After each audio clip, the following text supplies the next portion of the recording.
যুবক আমার, আমি সেই মায়ের কথা বলছি।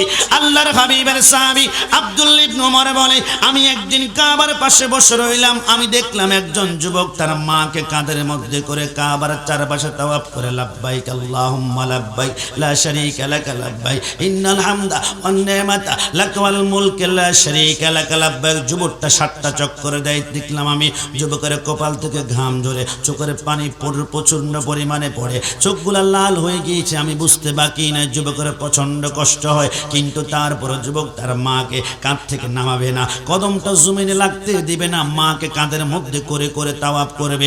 যুবকটা মাকে 7 চক্কর দিল কাঁধের মধ্যে করে, এবার মাকে ঘরের মধ্যে রেখে ওই যুবকটা আব্দুল্লাহ ইবনে ওমর সাহাবের কাছে এসে বলে, আল্লাহর হাবিবের সাহাবী, আমি আমার মাকে কাঁধের মধ্যে করে তাওয়াফ করেছি, কেমন লেগেছে? সাহাবী বলে, তুমি তো বড় ভাগ্যবান, তুমি তোমার মার খেদমত করছো, আমি অবাক হয়ে গেলাম, কাঁধে করে করে তাওয়াফ করিয়েছ।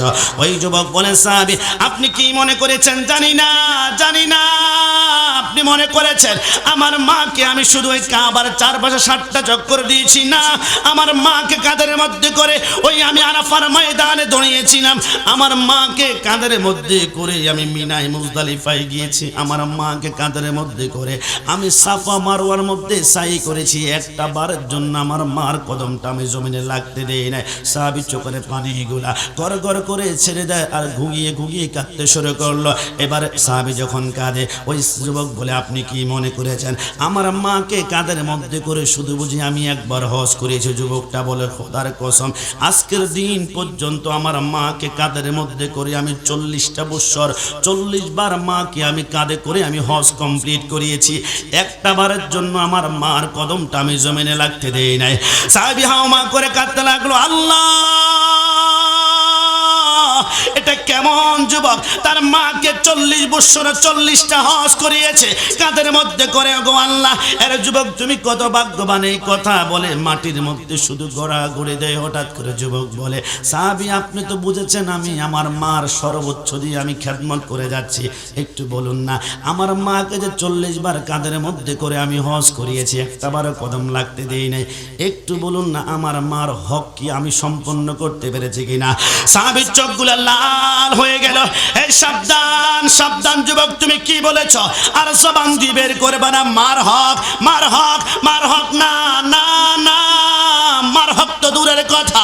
অনেক দিন পরে তোমার মা যখন তোমাকে দেখে একটা মুস্কি হাসি মারে, আল্লাহর কসম 40 বার মাকে কাঁধের মধ্যে করে নিয়ে হজ করেছ, কিন্তু মার একটা মুস্কি হাসির হক তুমি এখনো আদায় করতে পারো নাই। জোরে বলে সুবহানাল্লাহ।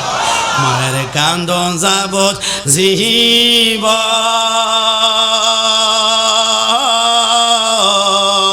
2-4 মাস বোনের কান্দনে রে, ওরে ঘরের পরিবারের কান্দন 2-1 দিন পর থাকে না।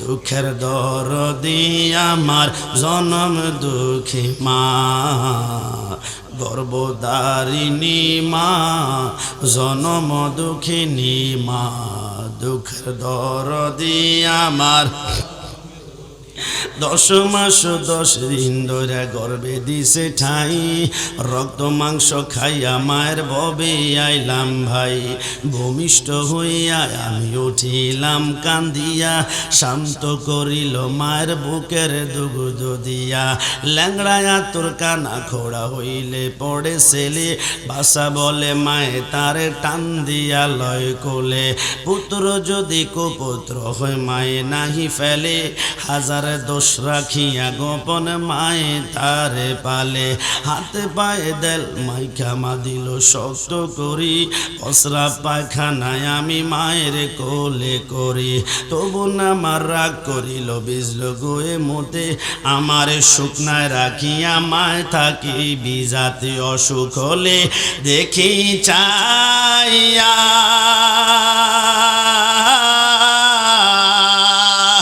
আমার মা রয়েছে বিছানায় বইয়া রে,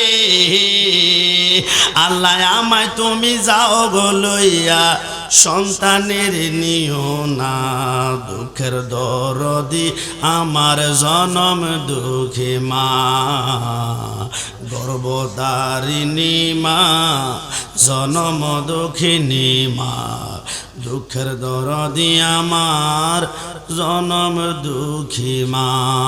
মনটাকে নরম করে মার প্রতি কোনো রাগ বিদ্বেষ না রেখে 3 বার আমার সাথে বলুন তো মা। আরেকটু জবান খুলে মা, আরেকটু আওয়াজে বলুন না মা। আব্বা আম্মার সাথে গাদ্দারি চলবে? আব্বা আম্মার সাথে বেয়াদবি চলবে? উঁচা গলা কথা বলা চলবে? মন থেকে বলুন তো আব্বা আম্মার খেদমত সকলে আমরা চাই কি চাই না? না 2টা হাত আল্লাহকে দেখাও চাই কি না?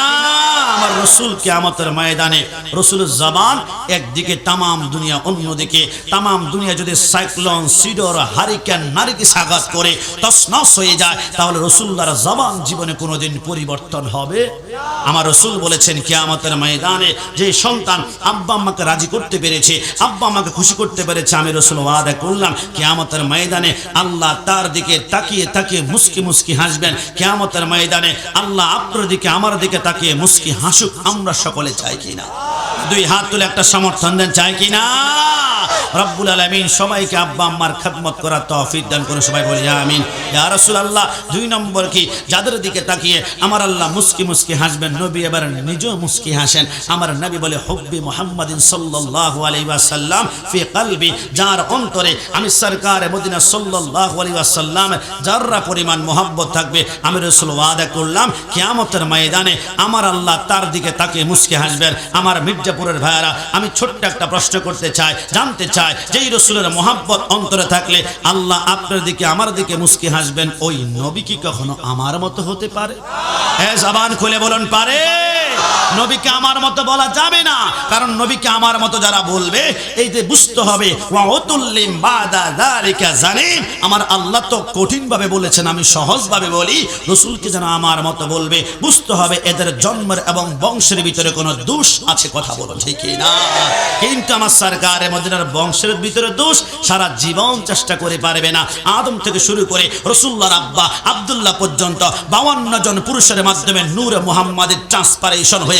কেমন ভাবে জানো? হযরত আদমকে বেটে শীষ, শীষকে বেটে ইয়ানাত, ইয়ানাতকে বেটে কেনান, কেনানকে বেটে মেলাল, মেলালকে বেটে হিয়ারাত, হিয়ারাতকে বেটে ইদ্রিস, ইদ্রিসকে বেটে মুতাবাশশির, মুতাবাশশিরকে বেটে লামক, লামককে বেটে নূহ, নূহকে বেটে সাম, সামকে বেটে জুলাল, জুলালকে বেটে সালেহ, সালেহকে বেটে আবের, আবেরকে বেটে দাতা, দাতাকে বেটে রাবা, রাবাকে বেটে তারক, তারককে বেটে নাকুর, নাকুরকে বেটে তারেক, তারেককে বেটে ইব্রাহিম খলিলুল্লাহ, ইব্রাহিম খলিলুল্লাহকে বেটে ইসমাইল জবিউল্লাহ, ইসমাইলকে বেটে কাদার, কাদারকে বেটে আবা, আবামকে বেটে হামাল, হামালকে বেটে সামাদ, সামাদকে বেটে লাইসা, লাইসাকে বেটে ইলিয়াসা, ইলিয়াসকে বেটে ওদ, ওদকে বেটে আব্বা, আব্বাকে বেটে আদনান, আদনানকে বেটে মাইন, মাইনকে বেটে নাদার, নাদারকে বেটে মুদার, মুদারকে বেটে ইলিয়াস, ইলিয়াসকে বেটে মুদরিকা, মুদরিকাকে বেটে কাদিমা, কাদিমাকে বেটে নাদারা, নাদারকে বেটে নাদার, নাদারকে বেটে মালি, মালিকে বেটে ফাম, ফামকে বেটে গালিব, গালিবকে বেটে লুই, লুইকে বেটে কাব, কাবকে বেটে মুর্রা, মুর্রাকে বেটে কিলাব, কিলাবকে বেটে কুসি, কুসিকে বেটে আব্দুল মান্নান, আব্দুল মান্নানকে বেটে হাশিম, হাশিমকে বেটে আব্দুল মুত্তালিব, আব্দুল মুত্তালিবকে বেটে আবদুল্লাহ, আবদুল্লাহকে বেটে মুহাম্মদুর রাসূলুল্লাহ সাল্লাল্লাহু আলাইহি ওয়াসাল্লাম। 2 হাত তুলে বলা যায় কি ইয়া রাসূলুল্লাহ?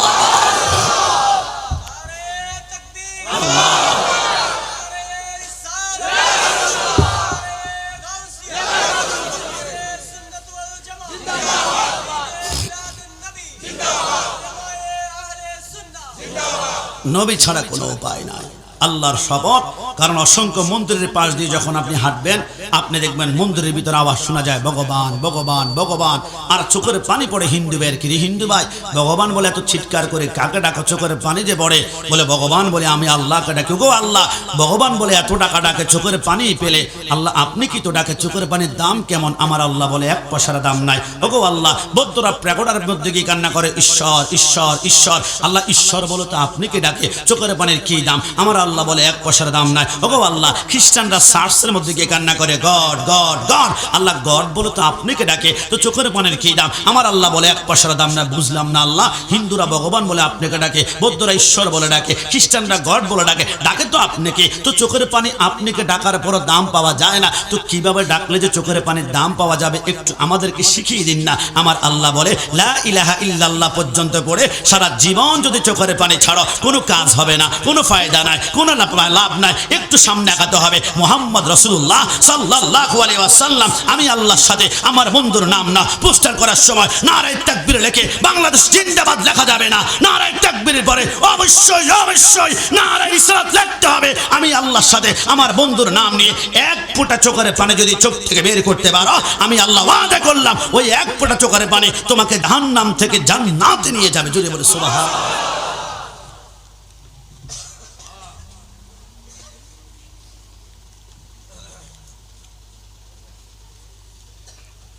তাহলে বোঝা গেল রসুল কখনো আমার মতো হতে পারে। তাহলে আল্লাহকে ডাকলে, শুধু আল্লাহকে ডাকলে চোখের পানির দাম পাওয়া যায় না, আল্লাহর নামের সাথে বন্ধুর নাম নিবা। তাহলে বোঝা গেল ইমানদার মুসলমান হওয়ার প্রথম শর্ত হচ্ছে আল্লাহ নামের সাথে নবীর নাম নিতে হবে। এই জন্য আমি গোলাম রাব্বানি এইভাবেই বলি, মদিনা হচ্ছে ইমানের বাড়ি, মদিনা হচ্ছে ইমানের অক্সিজেন এবং মদিনা হচ্ছে ইমানের নিশানা। এই জন্যই চট্টগ্রামের প্রখ্যাত শায়ের মোহাম্মদ হাসান মুরাদ সাহেব চমৎকার বলেছেন, লন্ডন, প্যারিস, ওয়াশিংটন, বার্লিন যেতে চাই না, হংকং, বেজিং, টোকিও, সিঙ্গাপুর চাই না, মন আমার যেতে চায় এই দুনিয়ার একটি জায়গায়, আহা সেই জায়গাটির নাম হলো সোনার মদিনা, সেই জায়গাটির নাম হলো। মদিনা যেতে মন চায় না? কান হাত তুলে চায় কিনা? চায় কিনা তো বলুন না। সেই জায়গাটির নাম হলো মদিনা, বলো সোনার মদিনা, আমার প্রাণের মদিনা, সোনার মদিনা, আমার প্রাণের মদিনা, সেই জায়গাটির নাম হলো সোনার।